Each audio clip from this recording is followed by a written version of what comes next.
अस्हाबे कहफ का क़िस्सा कुरान करीम की उन अजीम हिकायत में से है जो ईमान, सब्र, तवक्कुल और अल्लाह की कुदरत की एक ज़बरदस्त दलील हैं।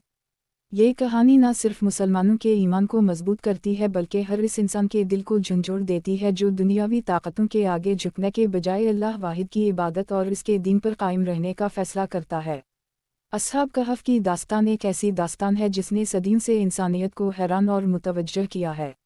ये वाक़या महज एक तारीख़ी क़िस्सा नहीं बल्कि ये एक ज़िंदा और जावेद सबक है जिसे कुरान ने हमेशा के लिए महफूज कर दिया ताकि क़यामत तक आने वाले लोग इससे सबक हासिल करें और अपने ईमान को ताज़ा करें।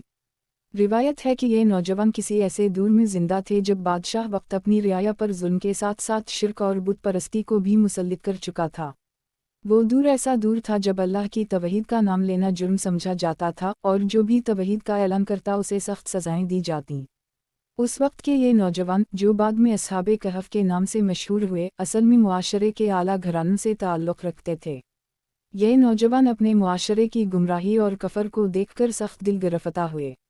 उनके दिल अल्लाह ताला की मारिफत से मुनव्वर थे। इनके दिलों में ये बात जागज़ीन थी कि हकीकी माबूद सिर्फ़ और सिर्फ अल्लाह ताला है और उसके सिवा किसी को सजदा नहीं किया जा सकता।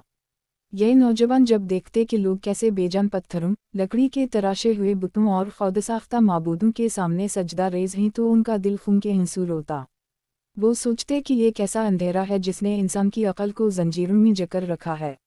वो अपने खालिक की तरफ रुजू करते और दुआ करते कि या अल्लाह हमें अपनी हिदायत पर साबित कदम रख और हमें इस जुल्म व शिर्क के अंधेरों से निकालकर अपनी रहमत के साए में ले आ। वक्त गुजरता गया और ये नौजवान एक दूसरे से मिलते और अपने दिल की बातें बांटते। उनकी महफिलें खामोश और राजदाराना होती। वो एक दूसरे से पूछते कि क्या तुम भी उसी बात को सच समझते हो कि अल्लाह के सिवा कोई माबूद नहीं। और दूसरा नौजवान सर झुकाकर कहता, मेरा दिल भी उसी पर मुतमईन है। यूं ये चंद नौजवान ईमान के रिश्ते में बंध गए और उनकी दोस्ती का महवर सिर्फ और सिर्फ अल्लाह की तौहीद बन गई।